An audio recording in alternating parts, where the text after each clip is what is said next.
ನಮಸ್ಕಾರ ಕರ್ನಾಟಕ. ಆಧಾರ್ ಕಾರ್ಡ್ ನವೀಕರಣ ಪ್ರಕ್ರಿಯೆ ಶುರುಗೊಂಡಿದೆ. ಇದರ ಬಗ್ಗೆ ಡೀಟೇಲ್ ಆಗಿ ತಿಳಿಯಬೇಕೇ?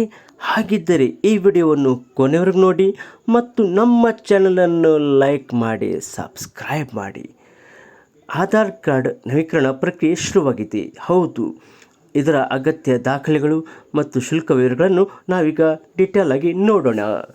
ಈಗ ಭಾರತ ಪ್ರತಿ ನಾಗರಿಕನ ಮಹತ್ವದ ಗುರುತಿನ ದಾಖಲೆ ಆಗಿದ್ದು, ಅನೇಕ ಸರ್ಕಾರಿ ಹಾಗೂ ಖಾಸಗಿ ಸೇವೆಗಳಿಗೆ ಆಧಾರ್ ಕಾರ್ಡ್ ಕಡ್ಡಾಯವಾಗಿ ಬಳಸಲಾಗುತ್ತಿದೆ.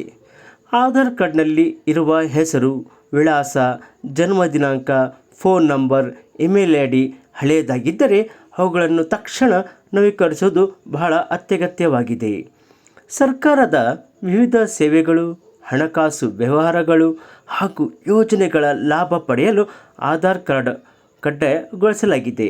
ಆದ್ದರಿಂದ ಆಧಾರ್ ಕಾರ್ಡ್ನಲ್ಲಿ ನೀಡಲಾದ ಮಾಹಿತಿಯು ಹಳೆಯದಾಗಿರಬಾರದು, ಏಕೆಂದರೆ ಇದನ್ನು ಹೆಚ್ಚಾಗಿ ಗುರುತಿನ ಪುರಾವಾಗಿ ಬಳಸಲಾಗುತ್ತಿದೆ. ಇನ್ನು ಆಧಾರ್ ಕಾರ್ಡ್ನಲ್ಲಿರುವ ಹೆಸರು ಮತ್ತು ವಿಳಾಸದ ಮಾಹಿತಿ ಸರಿಯಾಗಿರಬೇಕು. ಯಾರಾದರೂ ಆಧಾರ್ ಕಾರ್ಡ್ನಲ್ಲಿ ವಿಳಾಸವನ್ನು ನವೀಕರಿಸಲು ಯೋಚಿಸಿದ್ದರೆ ಅದಕ್ಕಾಗಿ ಯಾವ ದಾಖಲೆಗಳನ್ನು ಬಳಸಬೇಕೆಂದು ತಿಳಿದುಕೊಳ್ಳುವುದು ತುಂಬ ಮುಖ್ಯವಾಗಿದೆ.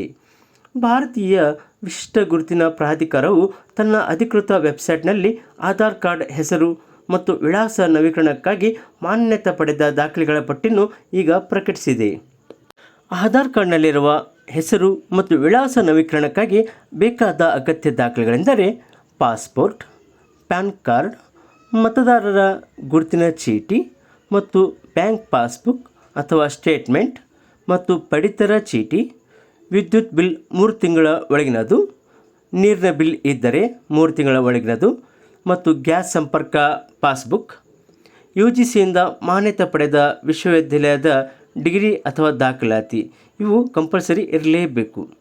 ಮತ್ತು ಜನ್ಮ ದಿನಾಂಕ ಬದಲಾವಣೆಗಾಗಿ ಜನನ ಪ್ರಮಾಣ ಪತ್ರ, ಪಾನ್ ಕಾರ್ಡ್, 10ನೇ ತರಗತಿಯ ಅಂಕಪಟ್ಟಿ, ಪಾಸ್ಪೋರ್ಟ್ ಸೈಜ್ನ ಭಾವಚಿತ್ರ ಮತ್ತು ಅದರ ಮೇಲೆ ಜನ್ಮ ದಿನಾಂಕ ನಮೂದಿಸಿರುವ ಗುರುತಿನ ಚೀಟಿ. ಇದರಲ್ಲಿ ಯಾವುದಾದರೂ ದಾಖಲೆಯನ್ನು ನೀವು ಹೊಂದಿದ್ದರೆ ಸಾಕು. ಸಹಜವಾಗಿ ಜನ್ಮ ದಿನಾಂಕ ಬದಲಾವಣೆ ಮಾಡಬಹುದು. ಇನ್ನು ಬಯೋಮೆಟ್ರಿಕ್ ಅಪ್ಡೇಟ್ ಕಡ್ಡಾಯವಾಗಿದೆ.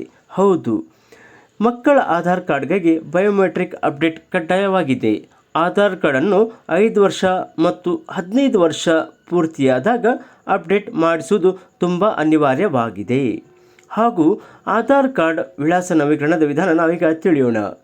ಇದರ ವೆಬ್ಸೈಟಲ್ಲಿ ನೀವು ಹೋಗಿ ಲಾಗಿನ್ ಮಾಡಿ ಮತ್ತು 12 ಅಂಕೆಯ ಆಧಾರ್ ಕಾರ್ಡ್ ಸಂಖ್ಯೆಯ ನಮೂದಿಸಿದ್ದು OTP ಮೂಲಕ ಲಾಗಿನ್ ಆಗಬೇಕು.